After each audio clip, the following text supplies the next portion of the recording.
তো সর্বপ্রথম একটা মশলা বানানোর জন্য আমি এখানে নিয়েছি মৌরি একটু বেশি পরিমাণে, তার সাথে নিয়েছি জিরে আর ধনে সমপরিমাণ, তার সাথে একটা এলাচ, দুটো লবঙ্গ আর গোলমরিচ।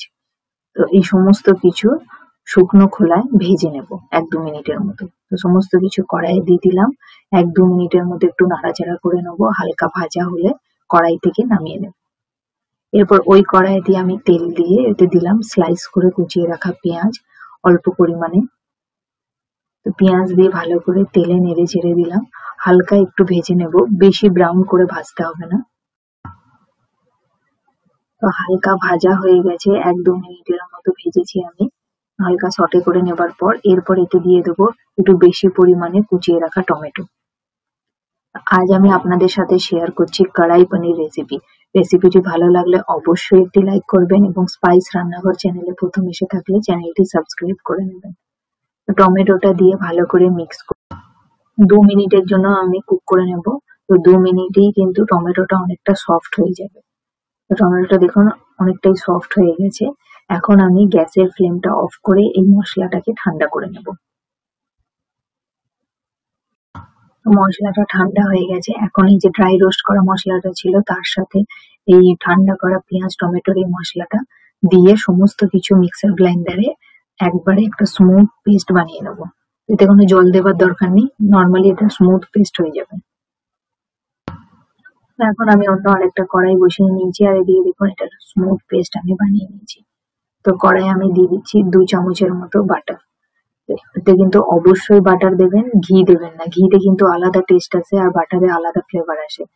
তো বাটারটাকে একটু মেল্ট করে নেওয়ার পর এতে দিয়ে দিচ্ছি আদা রসুন বাটা আর তার সাথে দিচ্ছি চেরা কাঁচা লঙ্কা। সমস্ত কিছু দিয়ে ভালো করে বাটারে কিন্তু ভেজে নিতে হবে, এতে খুব ভালো এটাই টেস্ট আসবে। ঘি দিলে কিন্তু টেস্টটা চেঞ্জ হয়ে যাবে, তো অবশ্যই বাটার এতে দিয়েই বানাবেন।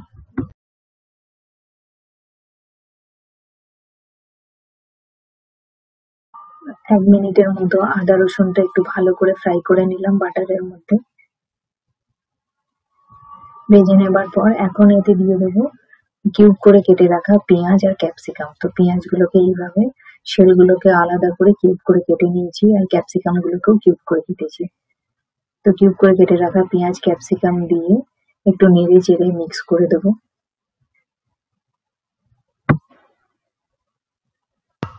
পেঁয়াজ ক্যাপসিকামটাকে ভালো করে মিক্স করে দিলাম। এরপর 2 মিনিটের জন্য একটু ভেজে নেব, খুব বেশি ভাজবো না তাহলে কিন্তু ক্যাপসিকামটা একদম সফট হয়ে যাবে। তো 2 মিনিটের মতো আমি ভেজে নিয়েছি পেঁয়াজ ক্যাপসিকামটাকে। এরপর আমি বেটে রাখা মশলাটা আমি দিয়ে দিচ্ছি। মশলাটা দিয়ে একটু নেড়ে চেড়ে দিলাম। এরপর যে মিক্সার গ্রাইন্ডারটায় মশলাটা বেটেছিলাম ওতে একটু বেশি করে জল দিয়ে ওটা ধুয়ে ওই ধোয়া জলটাকেও আমি দিয়ে দেবো। জল দিয়ে একটু নেড়ে চেড়ে মিক্স করে দিচ্ছি।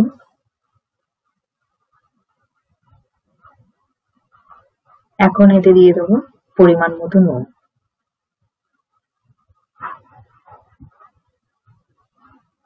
নুন দিয়ে আবার মিক্স করলাম। এবার 2 মিনিটের জন্য একটু ঢাকা দিয়ে রাখবো যাতে গ্রেভিটা একটু হয়। তো গ্রেভিটা দেখুন 2 মিনিট পরে ঢাকা খুলেছি, গ্রেভিটা ফুটে এসেছে। এই সময় নেড়ে চেড়ে এরপর এখন দিয়ে দেবো পনিরের টুকরোগুলো। তো পনির গুলোকে কিন্তু আমি আলাদা করে ভাজি নাই, আমি নর্মাল কাঁচা পনিরকে এইভাবে আমি দিয়ে দিলাম কিউব করে। পনিরটা দিয়ে এবার ভালো করে মিক্স করে দিচ্ছি।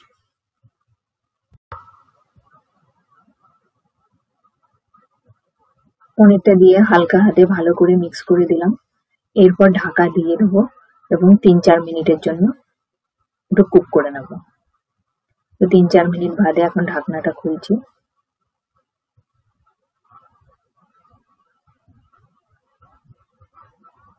তো রেসিপিটা রেডি হয়ে গেছে। একদম লাস্টে নামানোর আগে দিয়ে দেবো ধনে পাতা কুচি। ধনে পাতা কুচি দিয়ে মিক্স করে দিচ্ছি।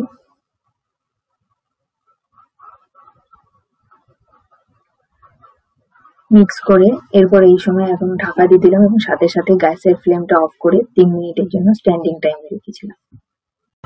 তো 3 মিনিট স্ট্যান্ডিং টাইমে রাখার পর এখন ঢাকনা খুলছি।